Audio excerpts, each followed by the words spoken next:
parenting, time and playtime. And I have the honor of speaking also with Divya Dendaluri, and we're going to go ahead and get started. So we have no disclosures and no off-label products. And our objectives today is we're going to be talking about balancing food groups, my plate, water, picky eating, considerations for vegetarians and vegans, and really how to utilize the AP resources with families, and also understanding the importance of responsive feeding. Next slide. So why is this important to you? Well, basically, we would like you to really share this with your staff and others that work with you, because we know that when families walk in the door, they're already asking questions. They're asking questions up front. They're asking questions to the person that's checking them in, even before they see the provider. And we want to make sure that everyone's also aware of social determinants of health and how it, and body image, and really how it affects the whole environment from the moment they walk in. We want to make sure that you can understand what resources are available, because pretty much everything that we're talking about today is either on our app or in a handout. And so a lot of times we don't have time to talk about it in detail, but being able to give this information to families so that even if you do educate them on it, I don't know about you, but sometimes I go home and I was like, what did he say? So just having some resources for them to turn to is great. And the whole mission is really to promote a healthy lifestyle, both physically and mentally. And it really takes the entire staff from the moment you walk in to the moment they leave. So this is our app. It's the Ohio AAP PMP. Boy, let's say that 10 times fast, mobile app. And you can find this on Google Play or the App Store. And it is really awesome and easy to use for parents. I mean, let's face it, this is a digital world. They've all got their phones in their hand. And sometimes maybe a handout isn't realistic. You know, maybe they'll just shuffle it with any other paper that they have. So all of our handouts are on the app, as well as feeding guidelines and guidelines for other things like exercise by age. Next slide. So these are some examples of some of the resources that we have, and they're really broken down by age. And then there's also some other slides, and each of the our other handouts, each of the handouts talk about feeding advice, about activities, and we've really worked hard to make sure they're easy to read and, you know, not boring. Next slide.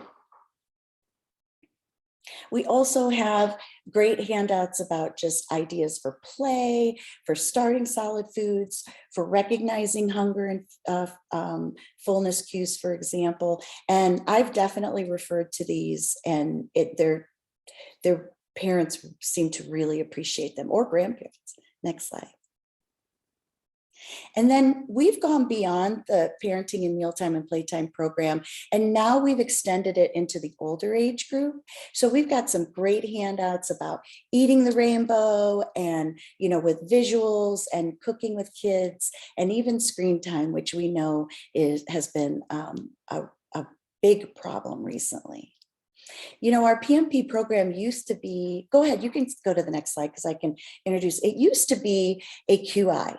And we changed it a little over a year ago, it's been about a year and a half, to purely an educational program. And one of the things that we did is we created a toolkit that you can see here.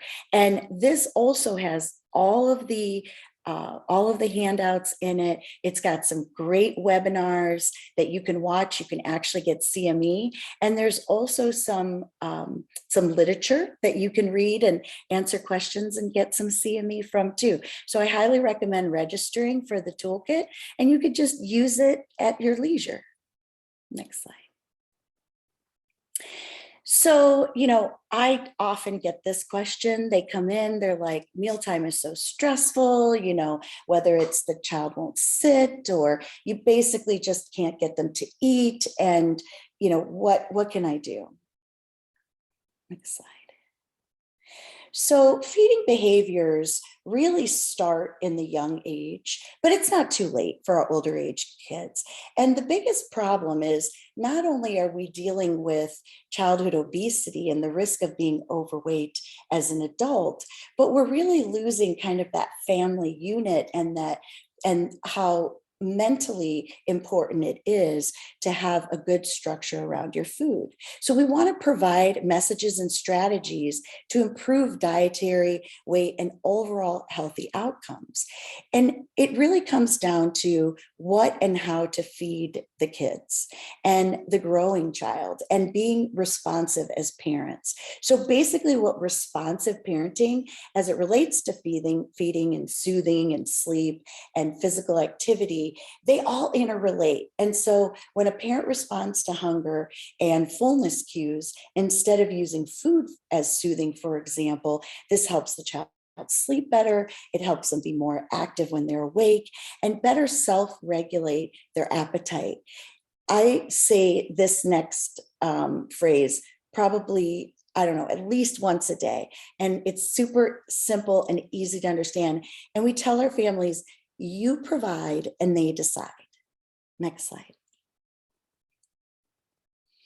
So feeding behaviors really need to be thought out based on basically their environment, what's the family like, ethnic dietary practices, food accessibility, because we could give them all of these options and objectives, but we really have to realize, okay, we need to know the whole family and kind of understand exactly what their needs are and what they are capable of doing.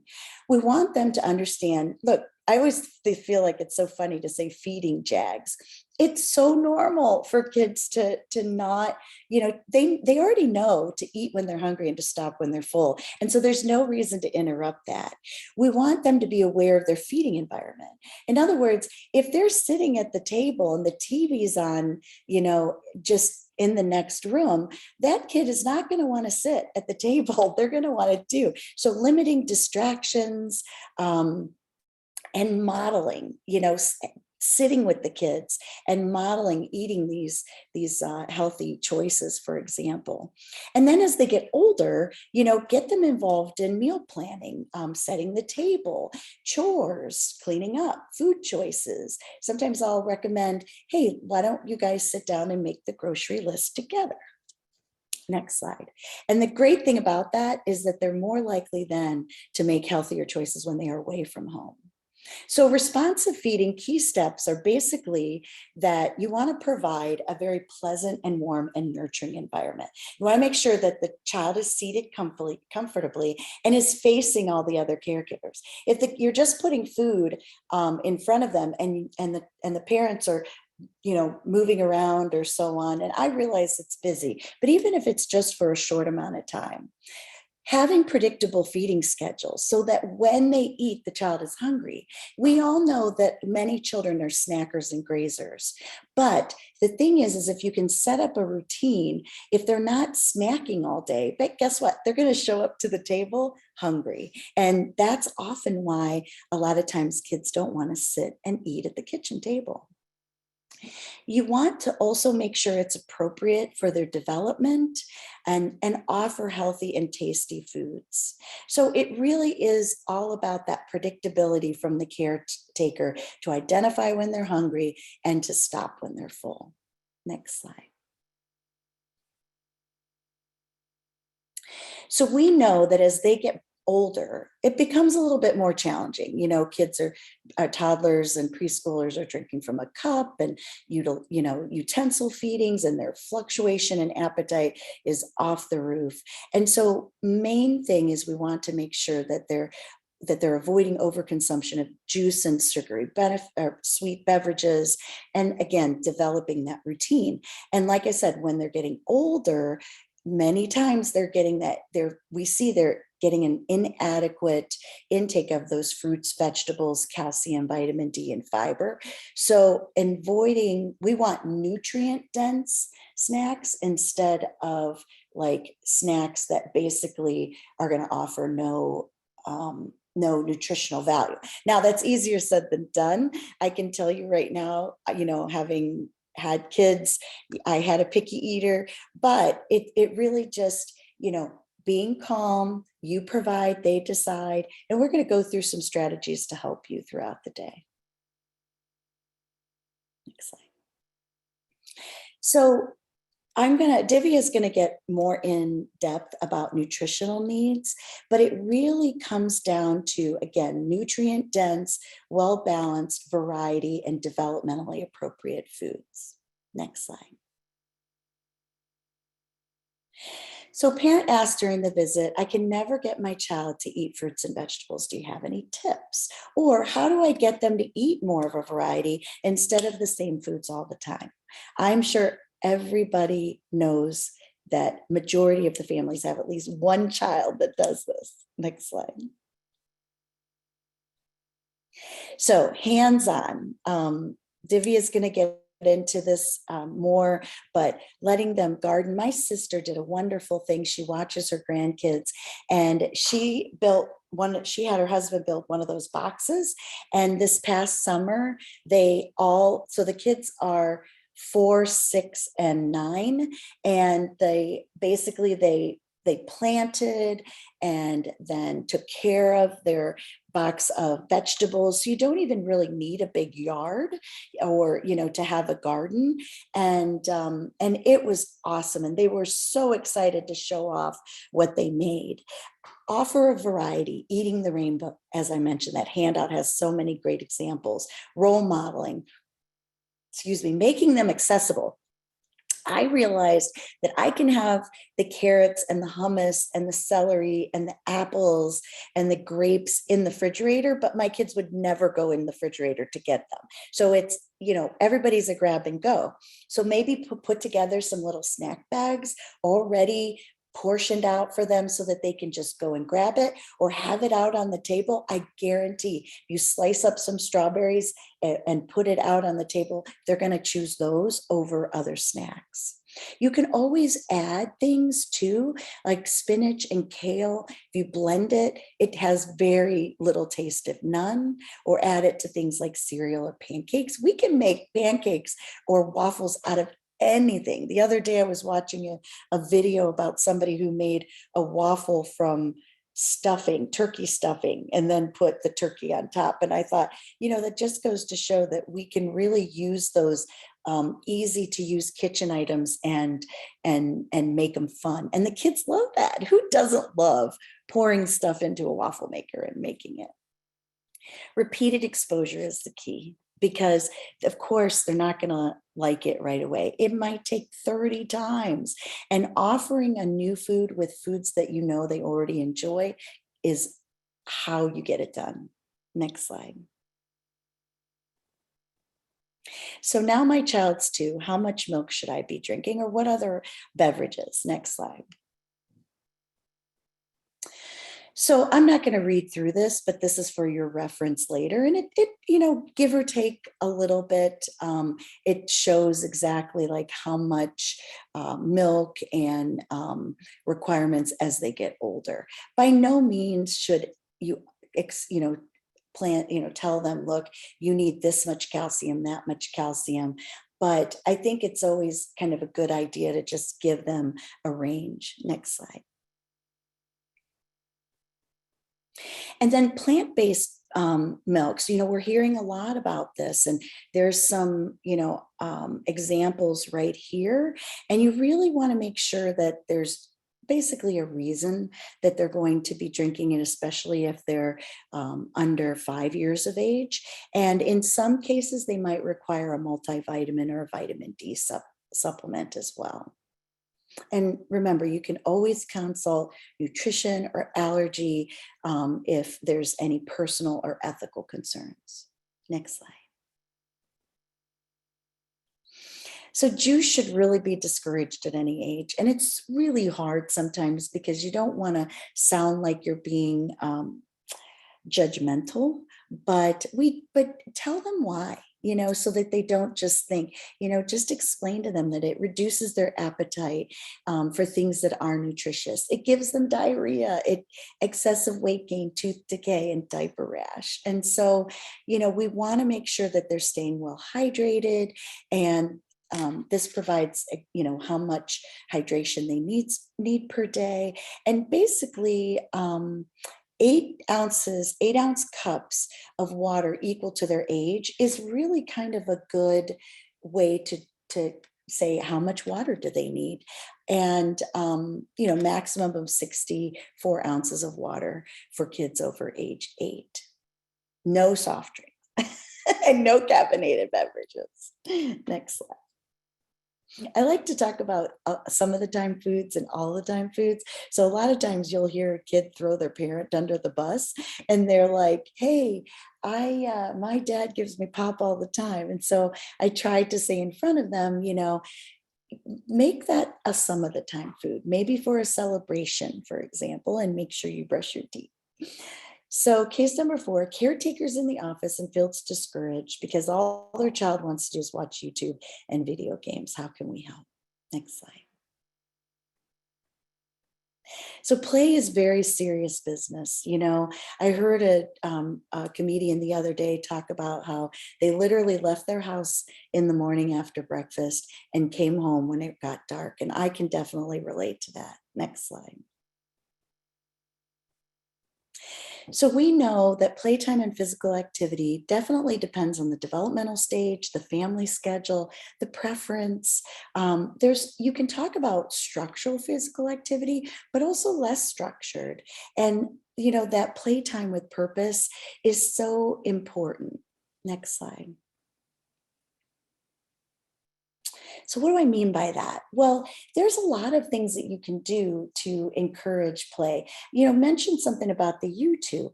And so I told a mom the other day, I said, well, why don't you guys, if it's appropriate, do a dance or follow a recipe on YouTube, or do something environmental that is encouraged on YouTube, and do it together. But what we're trying to gain is, especially when they're younger, is use the 5 senses to play, toys that explore with their hands, and then get into the games that use more gross motor skills, fine motor skills like stacking blocks, coloring, painting, and printing, for example. And then as they get cognitively older, then you've got card games and puzzles. Next slide. And it's so good. It's good for all of us. Getting the families involved with being active with their kids helps them too. Builds strength and coordination, burns calories. We all know it lowers anxiety and stress and raises their self-esteem. Play requires social skills, following directions and being a team player, for example. And it does help with attention and behavior. Next slide. So how can we help? Well, talk, read, listen, laugh, and respond. And at age 1, it's easy. At 2, you can, they pretend play. At 3, working on those different motor skills, for example. Next slide. And I mentioned the benefits, but there are a lot of medical benefits too, as far as like lowering blood sugar and reducing their risk for conditions as they get older, such as diabetes, heart disease, etc. And it helps with like processing speed, memory, cognition, and definitely academic performance. Not to mention the fact it strengthens their immune system. Next slide. So physical literacy is basically defined as the ability, confidence, and desire to be physically active. You might want to look at it as being motivated to being active. And it's the ability includes being competent in certain fundamental skills. So that emerges through gross motor skills at infancy, and then as they get older, progresses and then are honed in pre-adolescence and adolescence. So try to make it an active play, make it entertaining, structured for their age. And basically what we want is for them to improve physically and mentally, but also have a lifelong love for activity. Next slide. In order to have success with getting active inside the winter right now, we know there are these things like stress, screen, sleep, structure. And so helping them manage stress by empowering parents to use the PMP trackers, which I'll mention what that is in a minute, for screen time, sleep, and scheduling physical activity. So we have some handouts, but we also have these really cool trackers that parents can use to also write down and track their physical activity, their screen time. There's a lot of resources there so that, in their busy life, they basically build these things into their routine to lower stress. Because many parents are coming in and they're saying, look, we've just got too much going on to try to do this, do that, blah, blah, blah, blah, blah. Well, if those trackers are so helpful because it only takes a little bit of time to get that routine going. And then guess what? It becomes a practice. Next slide. Social determinants of health. This is so empowering and important, even when it comes to talking about food and a healthy, active diet, lifestyle and diet, because it basically are the conditions in the environment where people are born, live, learn, work, play, etc. And it affects a wide variety of their health and functioning as well as quality of life. Next slide. So in regards to their health and well-being, there's a lot of health disparities in inequities, like access to nutritional foods or access to physical activity opportunities. People don't have access to good grocery stores with healthy foods or are less likely to have good nutrition. And they have lower availability of those fresh produce and more fast food outlets. And again, few recreational opportunities. So this leads to less optimal nutrition and less physical activity. So being aware and also understanding where they're coming from in their environment and their own social situation can help us help them raise the question that all of these risks can lead to health conditions like heart disease, diabetes, and obesity. Next slide.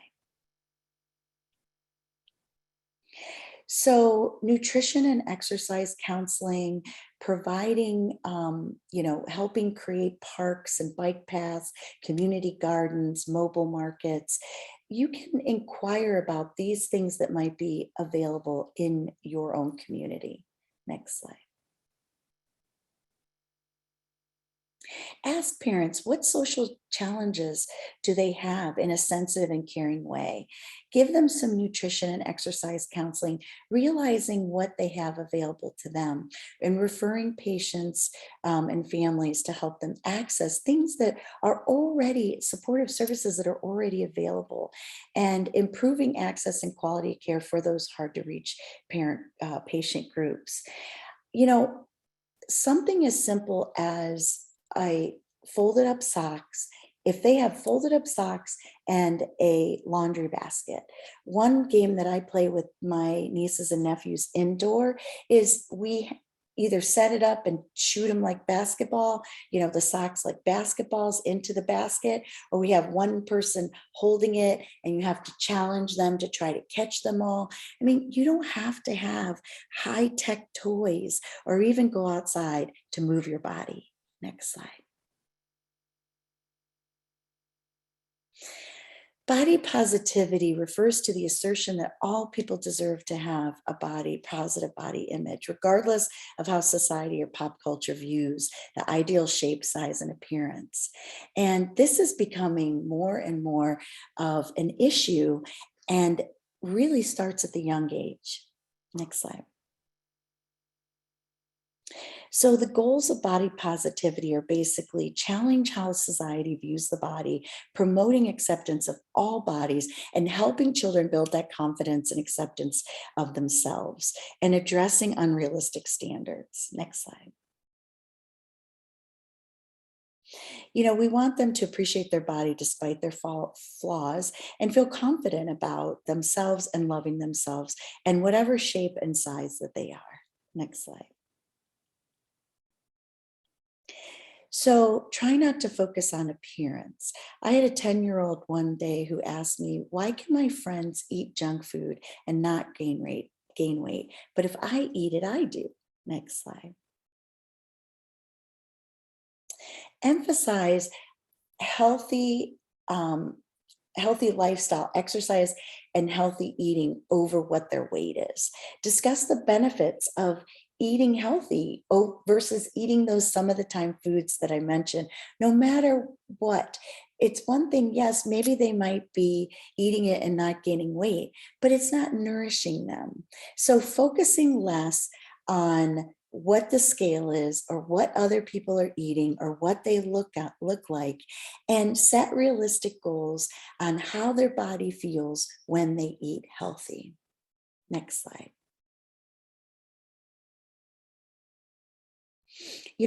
Talk to parents about scanning toys and talk about gender and body stereotypes in ads and media. I mean, even before we had social media, we can all remember looking through magazines and thinking, wow, I wish I looked like them.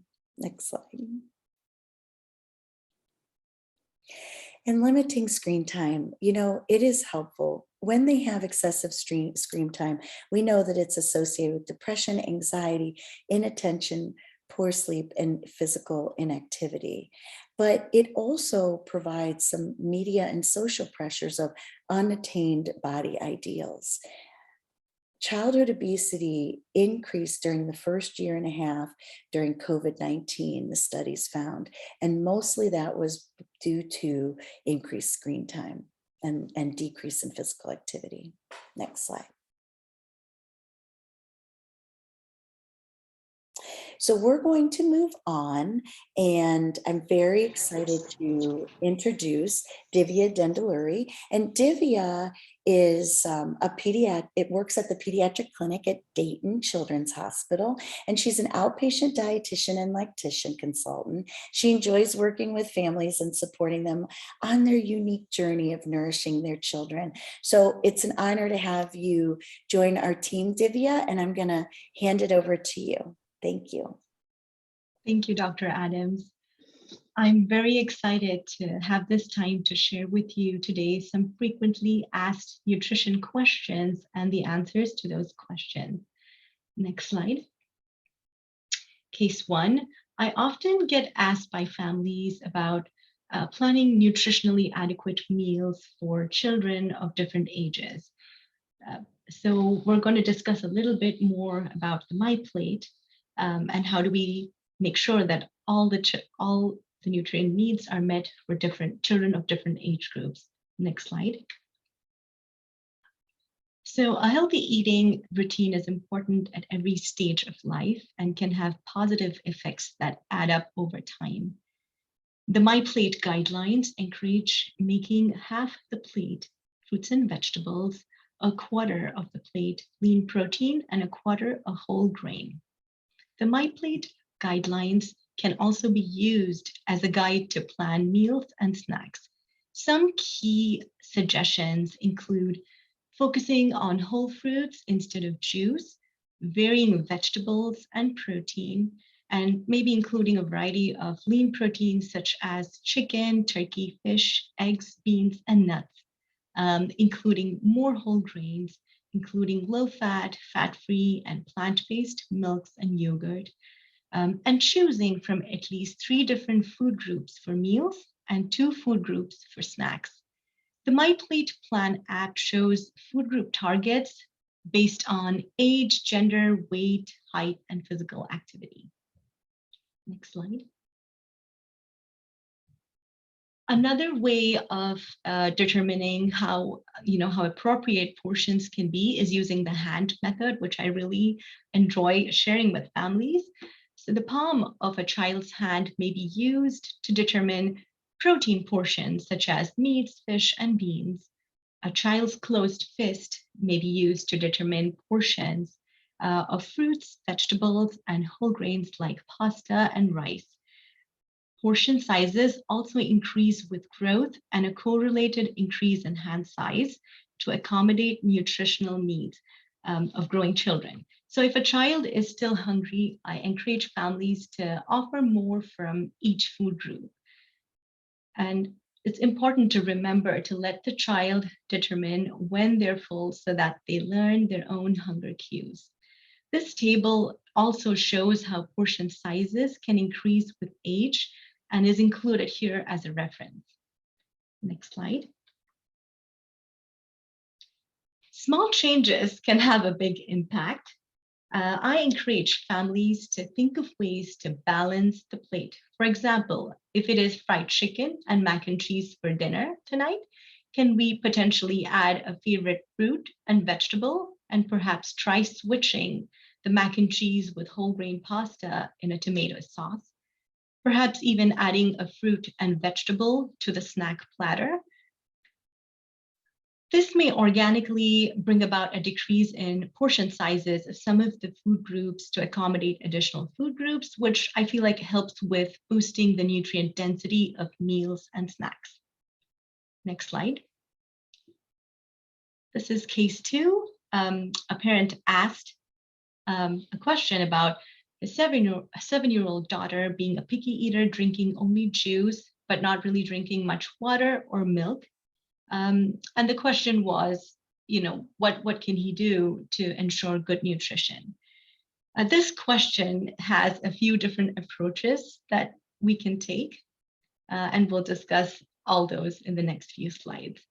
Next slide. Our 7-year-old in the case study is a picky eater, but if a family is seeking alternatives to cow milk protein, I always like to understand the reasons why. If there's a history of lactose intolerance, a milk protein allergy, maybe the child doesn't like milk but likes the creamy taste of or texture of the milk. If there's a vegan lifestyle that the family follows, concerns about inflammation, a history of Crohn's, colitis, or inflammatory bowel disease, and concerns over antibiotics, pesticides, or hormones, and ethical concerns. If a child refuses to drink milk but enjoys eating yogurt and cheese, these are good sources of calcium and vitamin D, and I would encourage them to include those, with meals and snacks. Soy milk and pea protein milk are other options that are nutritionally dense, and they're good sources of protein, calcium, and vitamin D. If a child is drinking goat's milk, it is a little lower in vitamin B12 and folate as compared to cow's milk. And I will typically discuss the overall diet to know if other food sources of the deficient nutrients are regularly incorporated into meals and snacks. And we'll discuss additional foods that are rich in these nutrients that can be offered to help meet those nutrient goals. Next slide. So since our 7-year-old is not drinking water, we could try making water more appealing. Some ways that we could do that is by trying to infuse flavor by adding apple slices, berries, melons, orange and lemon slices, cucumber slices, maybe some herbs such as mint or basil. We could also offer the water in a different cup or bottle with a fancy straw to make it a little more exciting, to try what's in the contents of that water bottle. Offering water at a different temperature, maybe warm, cool, or cold. A child may have a preference to what temperature they like their water to be at. Sometimes adding some ice cubes in different shapes or ice cubes that have been frozen with some berries or herbs inside can also be exciting. And also trying to encourage the child to choose water as a preferred beverage for meals at home and even when eating out, encourages them to at least be mindful and maybe try that as an option. I also discuss how repeated exposure could help with acceptance. And I know how Dr. Adams had mentioned it's easier said than done. Sometimes I will also maybe ask if they, if sometimes families say that juice is the only thing they do and they've tried other methods. We sometimes start with maybe diluting the juice with a little bit of water, and over time, maybe increasing that proportion of water and decreasing that proportion of juice. So the taste buds get a little bit of time to adjust to that, changing taste. Next slide. It's important to understand the responsibility of the parent or caregiver when it comes to food and eating. It's the caregiver's responsibility to choose foods and prepare foods, to provide regular meals and snacks, to make eating times pleasant, demonstrate accepted behavior at family meal time, be considerate of a child's lack of experience of trying different foods without catering to likes and dislikes. And again, I think this can be interpreted the way that we choose to interpret it. One example I would give of this is maybe trying to even offer foods that we cook, small bites of foods that we cook, but also if a child is resistant to trying, definitely try to see if they would be willing to just keep that on their plate and not, if they're able to just put it on a plate, that itself is a good exposure. So again, this can be molded to what families, what fits in best with families. And also to not let our child have a food or beverage except water between meals and snacks, letting your child grow into the body that is right for him or her, and to trust your child to eat the amount that is needed, learn to eat the food that you enjoy, grow predictably in the way that is right for him or her, and to learn to behave well at meal times. Next slide.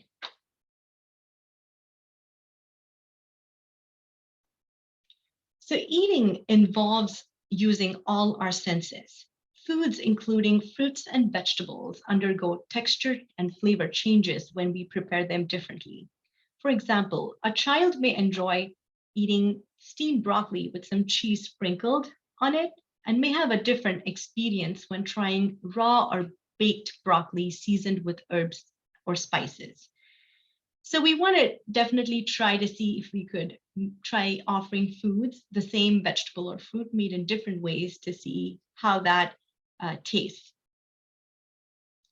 We also want to make sure we give kids an opportunity to help in picking out and preparing vegetables and fruits, and make it fun by allowing a child to touch and play with foods. For example, we use cookie cutters, fun containers, maybe to make heart-shaped pancakes, mashed potato snowmen, and fruit and vegetable smoothies, and then vegetables in different, in pastas and pasta sauces, and fruits and yogurt parfaits.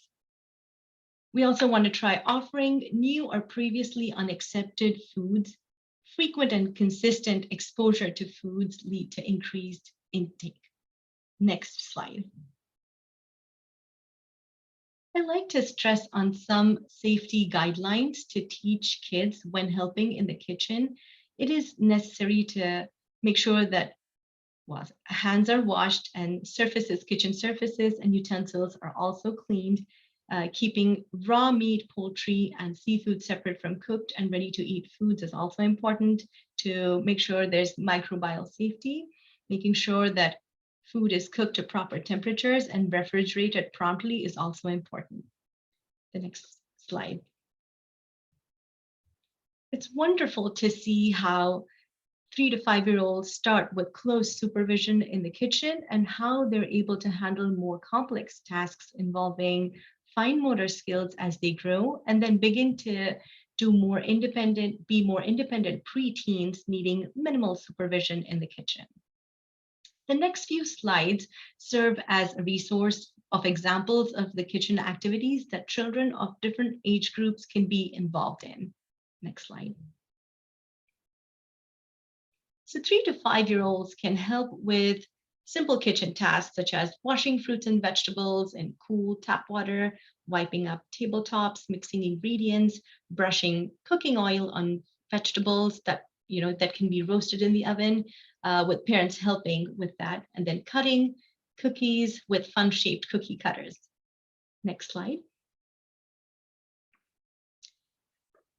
So kitchen activities to support fine motor skills for 6 to 7-year-olds include peeling washed fruits and vegetables, breaking eggs into a bowl, scooping out avocados that have been sliced into half by a parent or caregiver, de-seeding tomatoes, snapping green beans, loading the dishwasher, shucking corn and rinsing before cooking, and then also chopping up some herbs with clean, blunt kitchen scissors, and juicing a lemon. Next slide.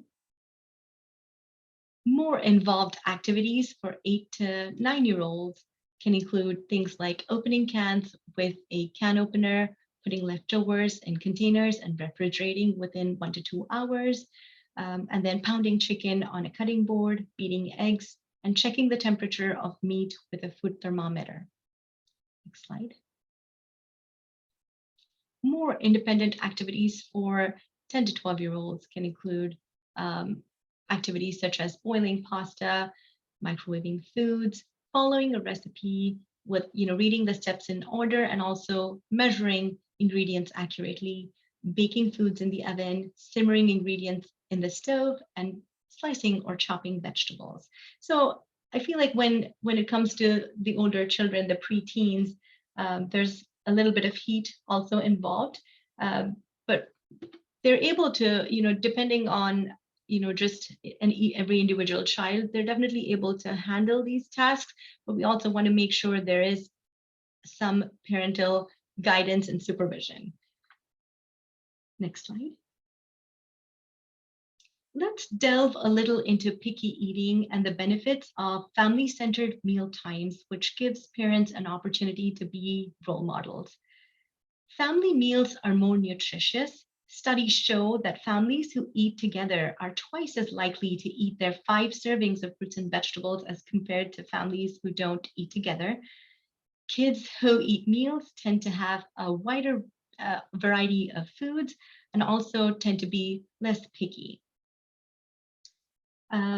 Family meals also provides an opportunity for family members to come together, strengthen ties, and build relationships.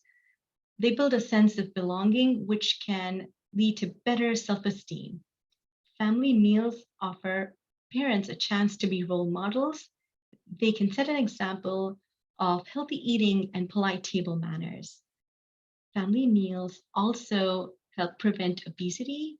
Research shows that people tend to eat less during family meals because they eat more slowly and talk more. Research also shows that kids who eat family meals have a decreased chance of engaging in high-risk behaviors such as substance abuse and violence. Next slide. We want to make family meals a pleasant experience, and we can do this by offering small portions of what the rest of the family eats for meals.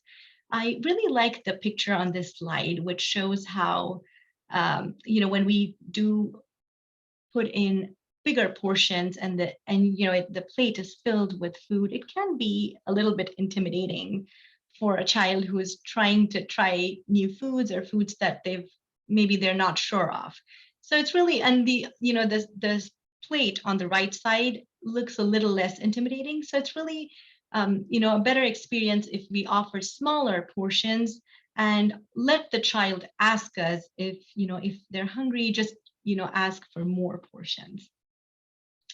Also allowing kids to eat what to eat, for them to choose what to eat and how much.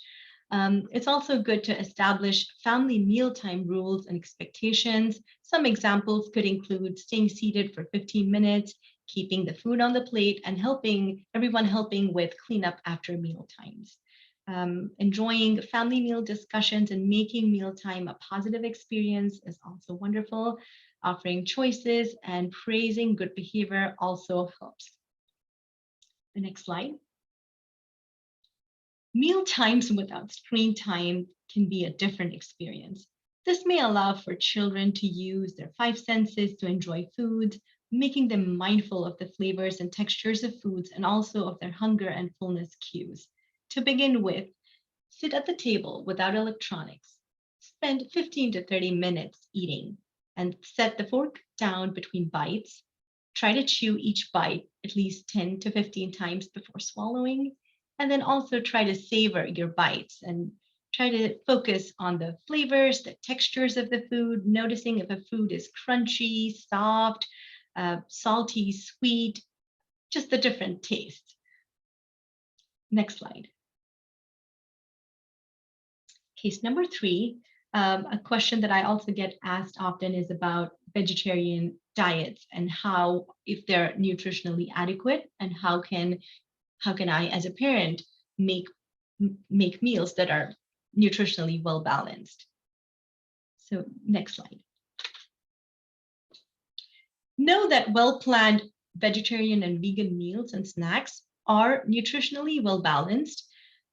We just want to make sure that there are some nutrients that are included in the foods that are planned, the meals that are planned. One of them is vitamin B12. Vitamin B12 is available in dairy products, eggs, fortified products such as cereals, breads, milk alternatives, and nutritional yeast. Vitamin D, which is available in milk, and then vitamin D fortified orange juice and plant-based milks and other products, cereals and breads included. Calcium is also available in dairy products, but also in dark green leafy vegetables, broccoli, beans, calcium fortified products such as cereals and orange juice. Protein is also available in dairy products, eggs, tofu, beans, and nuts. Iron is also an important nutrient and is present in eggs, beans, dried fruits, whole grains, green leafy vegetables, fortified cereals, and bread. Zinc is available. I know I did put in chicken and red meat, and this is not for vegan vegetarians, but zinc is also available in nuts, beans, whole grains, fortified cereals, and dairy products. So this is the end of just some of the nutrition topics that I wanted to touch base on today. Thank you so much for joining us during this webinar today. Please complete the post survey in the link provided and contact Alex Miller with any questions at the email address provided. Thank you so much. If there are any questions, we can certainly answer them. You're welcome to put them in the chat. I just wanted to reiterate what Divya said. I love the idea of using the hand of the child or the palm of the hand of the child for portion sizes, not just for overeating, but also for those parents that feel like their child doesn't eat enough. Would you agree, Divya? Because so often they're like, they don't eat enough. And then what happens is they want to push the food. And then unfortunately that kind of presents, and they get an association with mealtime is not fun, right? And so using that visualization is so important too. And even consider comparing the parent's hand and palm to the child so that they get the idea. And I also love, I never heard of that, Divya, where just having them agree to put it on the plate is a win. I think that's awesome. That's because we always want to really encourage our families. They're so discouraged sometimes when it comes to mealtime and making sure their child's active. And we want to celebrate the things that are wins. And we also want to remind you, this is all great information, but when you're using motivational interviewing, it's important to realize that sometimes you just want to make one small change, and one small change can make a big difference. We're really grateful for everybody that took the time today to meet with us.